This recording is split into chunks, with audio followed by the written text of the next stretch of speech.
Hello everybody, welcome to Talk About Houses. I'm Todd. I'm Oana. Today's video is how do you know if you should accept the first offer or not? Okay, so here's the situation. You have a house, you have it on the market, and you get an offer. Offer comes in, and your agent calls and says, hey, we have this offer. And you were hoping for, you would get 3 offers and you'd kind of have some social proof that they're all good, they'd all be the same. You could maybe get them to counter and pick the highest one, right? But you don't get that, you just get one. So Oana, what is a telltale sign? How would you know if it's a good offer or not? So usually if your offer is within about 3% of your asking price, you're in there. Okay. You're in there. Negotiate that offer and don't necessarily hold out for list price. Now, of course, this all depends on your particular market. So we're talking about a regular market. That's a market where you're not getting multiple offers, where homes stay on the market for a few months and then they sell, right? So that's really what we're talking about. The thing to keep in mind is that usually, not always, but usually your first offer or your second offer are your best offers. In my experience, actually, it's your first offer that's your best offer. And the reason for that is because you get that first offer soon after the house comes on the market. And the longer a house stays on the market, usually the lower the offers that come along. And there are a lot of reasons for that. But the number one reason is if something's been on the shelf for a while, you wonder why no one else wants it. So then you're going to go ahead and offer less money for it. Yeah. Something else that happens, a lot of you may not realize is, and why real estate agents are so pushing you to have the price right, that they feel the price is right on the house, is that you get no more exposure than when it first comes on the market. Right. Because what happens is when it goes into the MLS and it's submitted, immediately everyone who has a notification for a house that meets this criteria gets an email. And then if it's on Zillow or Redfin and you have notifications on those sites, you get an email or notification. And then the agents all get notifications. So all of a sudden it becomes a hot commodity. It's like, okay, here we are. We got to get this thing. And even in a normal market, now, yeah, it's kind of a hot market now, but even in a normal market, people don't want to miss out on the house. So usually it's not always the people who just came to town and are here for 3 or 4 days. Sometimes there are people who are, hey, I've been looking for a house for a few months, but I have very specific criteria and I'm renting right now, but I can leave anytime I want, or I have another house, I'm just upgrading to a bigger house. And when they get that notification, if it's the house they want, they're going to want to see it. And if it meets all their criteria and it's better than any of the ones they've seen, they want to put that offer in. Absolutely. And you're going to get the best offer when you have the most people looking at the house. The problem with, and I've seen this, you reject the first offer and then you get 3 or 4 weeks down and you don't get any more offers. And then what does the listing agent ask you to do? Reduce the price. Oh, reduce the price. And say you reduce the price, and let's say you reduce it to, you say, well, that person offered this, we'll just reduce it to that. But then the next person may not want to pay it. Because remember, and now everybody's not seeing it. It's just, you're having to wait for someone to find it. Right. So to kind of give you perspective, it's not uncommon as the house has been on the market to get offers that are, remember I said within 3%, grab that offer and hang on tight, to get offers that are now 10, 15, 17, 20% less than your original list price. So now all of a sudden that offer that was 3% off is looking amazing as opposed to what's coming in now. So that's why I always want to make sure that sellers understand that. So if they get an offer that is within 3% of list price, that offer needs to be negotiated, accepted, and let's move forward, because it is unlikely we're going to get something better. Another way to tell if it's a good offer is ask your agent. Hey, do you think this is a good offer? And because remember, your agent has seen, we have seen tens of thousands of offers. We have seen so many offers, you wouldn't believe it. So we know what a good offer is. We know what the terms are and the price based on the thing. We know if it's a good offer or not. If it's not a good offer, we're going to tell you, hey, you can do better. This is a terrible offer or whatever. And a lot of times agents don't like saying that because if it ends up being the best offer and they told you you'll do better and you reject it, then you get mad at them. But for the most part, use the resources of your agent. Hey, how can we make this better?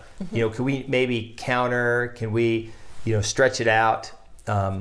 Another technique you can do is if you have more people that are like showing the house still, then have your agent make sure they understand, hey, if you're going to make an offer, you have to make it immediately, and it has to be pretty good because we're negotiating an offer, but we haven't accepted it. So we still have room to look at your offer.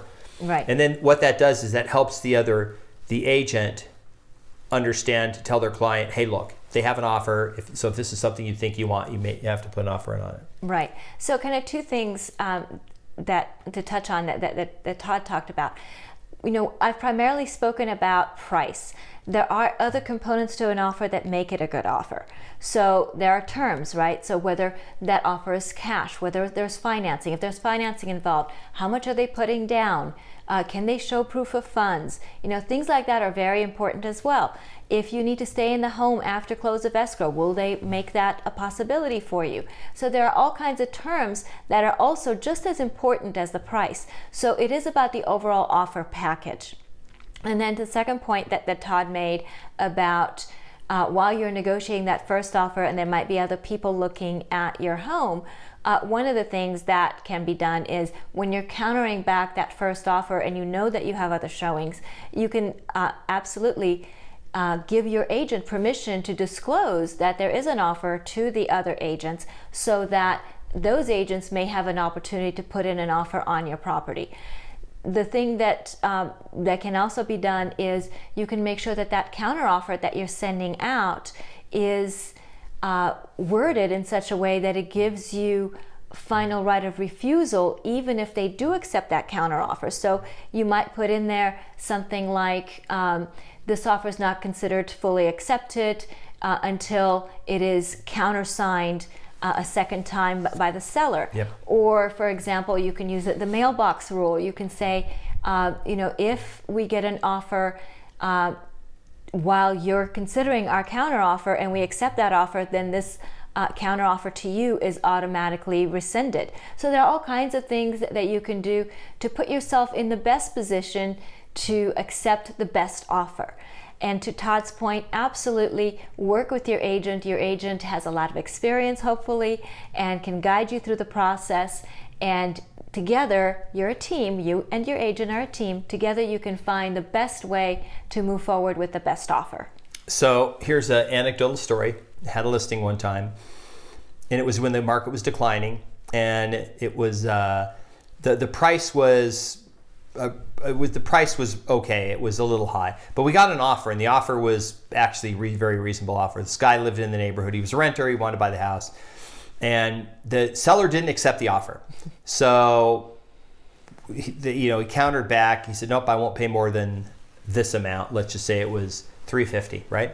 And I think we were maybe listed for $375. Well, anyway, over the course of 6 months that I had this listing, the price got reduced, and I think we ended up at like $315 or something, and maybe it was $310. And guess who came back? The same guy, and said, "Okay, now I'll give you $310." And it's like, oh, great. He waited 6 months. Now the seller could have sold the house for $350, but they were offended because it wasn't what they were asking. But then what did they do every couple of months? They kept lowering the price. So they eventually held onto the house for 6 months more than they would have had to. This guy would have bought the house while in a declining market, and he would have eaten it, but instead he was patient.